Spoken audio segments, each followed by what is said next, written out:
Sir, आज मुख्यमंत्री अजित पवार यांची भेट झाली, काय चर्चा झाली? प्रफुल्ल पटेल देखील आले होते, सगळ्यात महत्त्वाची बाब नवाब मलिक देखील आले। आम्ही एकंदरीत संघटनात्मक कामाच्या वतीमध्ये या ठिकाणी बसलेलो होतो।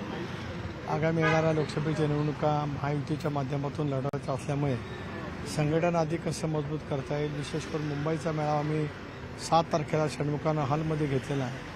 मुंबईतील काही सहकारी होते, उद्या समीर भुजबळ पण मला त्या ठिकाणी भेटणार आहेत आणि अशा या संबंध पार्श्वभूमीवरती महाराष्ट्राचा दौरा आणि संघटनेची बळकटी आणि विशेष करून महायुतीच्या माध्यमातून निवडणुकीला सामोरं जात असताना नेमकं काय पद्धतीने काय ठिकाणी चर्चा करायची या दृष्टिकोनातून या ठिकाणी चर्चा होती, याच्यापेक्षा काही वेगळं नव्हतं। नवाब मलिक सुद्धा आले होते, काय त्यांच्याशी काय नेमकं बोलणं झालं? ते आले होते त्यांच्या काही मतदारसंघातील कामाच्या निमित्ताने त्यांच्या जो भेट झाली।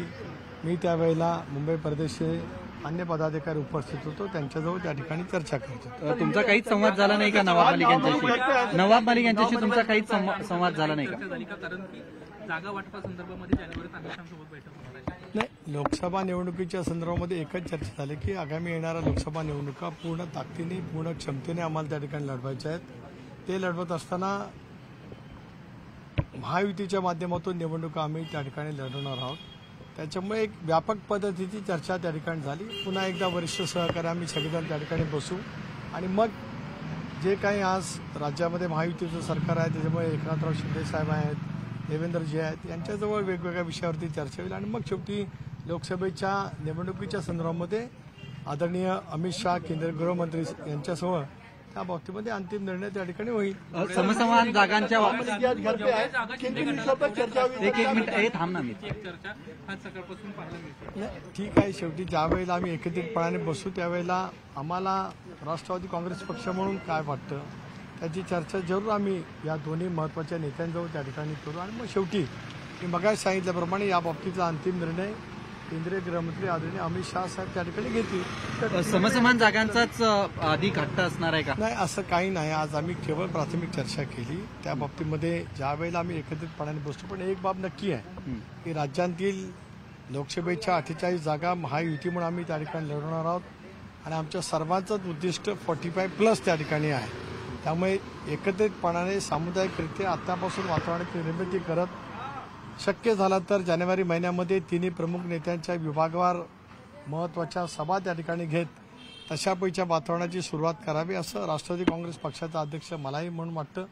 समन्वय समितीची नागपूरला ज्यावेळेला बैठक झाली त्यावेळेला सुद्धा आम्ही त्या बाबतीमध्ये चर्चा केली। त्यावेळेला आदरणीय चंद्रशेखरजी बावनकुळे, भाजपचे वरिष्ठ नेते मंत्री, शिवसेनेचे उदय सामंत आणि अन्य नेते मंडळी आम्ही त्या ठिकाणी बसलेलो होतो, त्यामुळे त्या माध्यमातूनच एकंदरीत निवडणुकीची रणनीती आम्ही त्या ठिकाणी ठरवणार।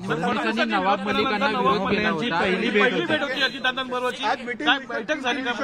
अजितांना काय बैठक झाली का सर? निवडणूक आयोगाच्या अजितांबरोबर फडणवीसांनी विरोध केला होता नवाब मलिकांच्या बाबतीत, त्यानंतर पहिल्यांदाही भेट। या विषयावरती काही चर्चा झालेली नाही। मी आपल्याला मगाही सांगितलं त्याप्रमाणे मी मुंबई प्रदेश राष्ट्रवादी काँग्रेस पक्षाच्या काही पदाधिकाऱ्यांजवळ त्या ठिकाणी बसलेलो होतो।